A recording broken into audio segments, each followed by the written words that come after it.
Всем привет!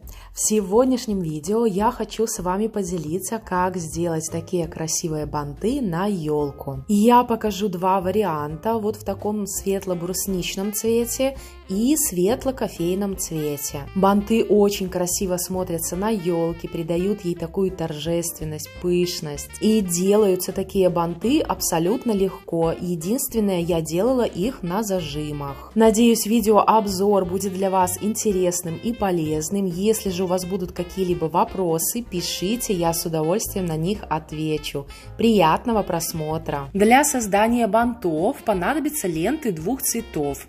Я буду делать пару тем первым двум бантам, это светлый кофейный и светло-брусничный цвет. Вы же выбираете ту ленту, которая вам нравится больше по цвету. Также понадобятся ножницы, нитка с иголкой, 2 зажима, 2 подвески и горячий клей. Я уже подготовила нужные отрезки лент. На один бант потребуется 3 отрезка длиной 26 сантиметров и 2 отрезка длиной 22 сантиметра. Банты я буду делать по той же технологии, что и банты на шары. У меня есть мастер-классы по созданию таких бантов на канале, и вы можете их посмотреть по ссылке вверху. Отрезок ленты 26 сантиметров сгибаем напополам, дабы определить середину.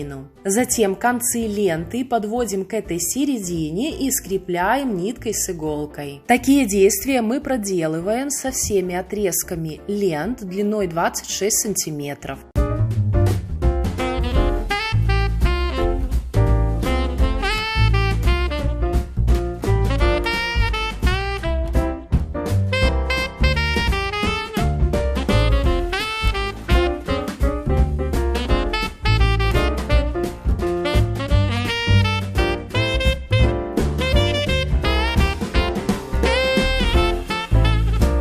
Основная часть заготовок для бантов готова, осталось сделать хвостики. Их делать тоже легко, мы просто берем отрезок в 22 сантиметра и сгибаем его напополам. Но середину мы не сгибаем, а просто 2 конца соединяем и прошиваем иголкой. Затем нужно опалить зажигалкой, чтобы лента не разошлась.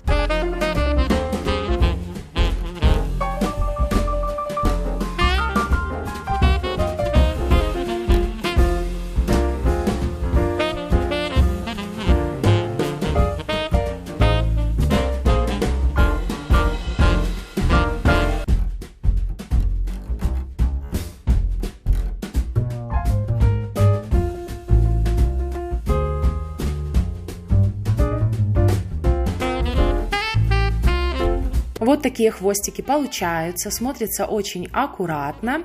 И вот заготовки к этому банту в светло-кофейном цвете.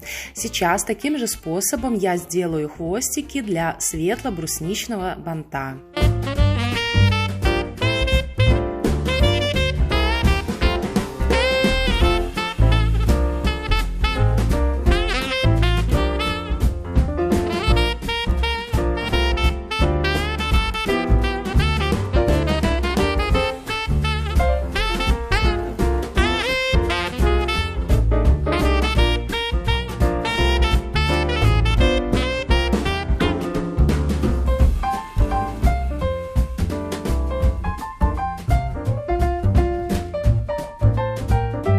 Зажимы я закрываю лентой нужного цвета, так как считаю, что с обратной стороны тоже должно быть все аккуратно. Приклеиваю ленту к зажиму на горячий клей.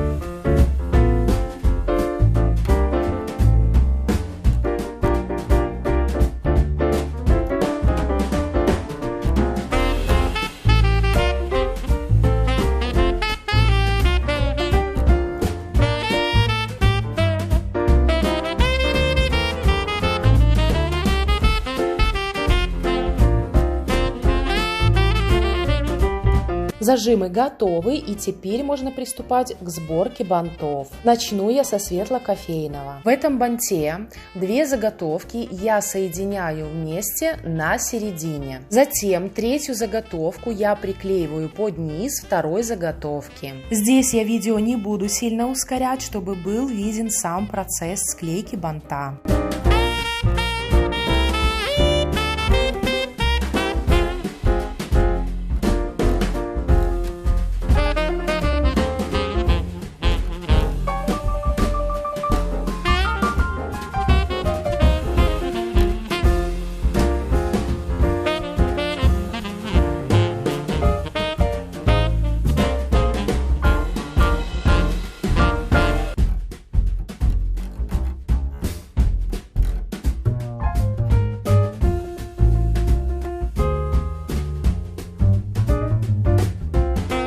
И, как обычно, некрасивый шов на банте я прячу под тесьмой, в данном случае шириной 8 мм.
Вот такая красота получается, бант почти готов, осталось добавить хвостики, зажим и подвеску. Здесь тоже нет ничего сложного, когда я приклею хвостики, обязательно их шов я тоже спрячу под тесьмой, а только затем уже буду приклеивать на них зажим.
Бант готов и отлично сочетается со своей парой.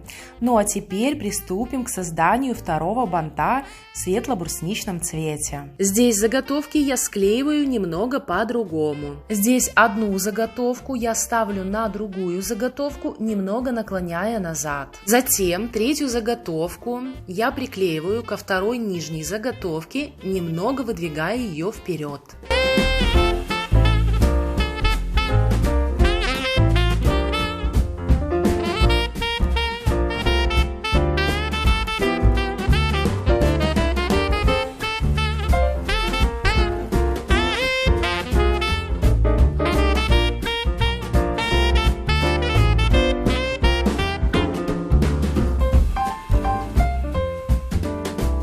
Ну что, почти готов второй бант. пара для другого банта. И сейчас нужно опять же закрыть некрасивый шов с помощью тесьмы. Тоже буду использовать тесьму шириной 8 мм. И дальше для создания этого банта я буду делать точно такие же действия, как и с первым бантом. Разница в этих бантах только одна – это сборка заготовок.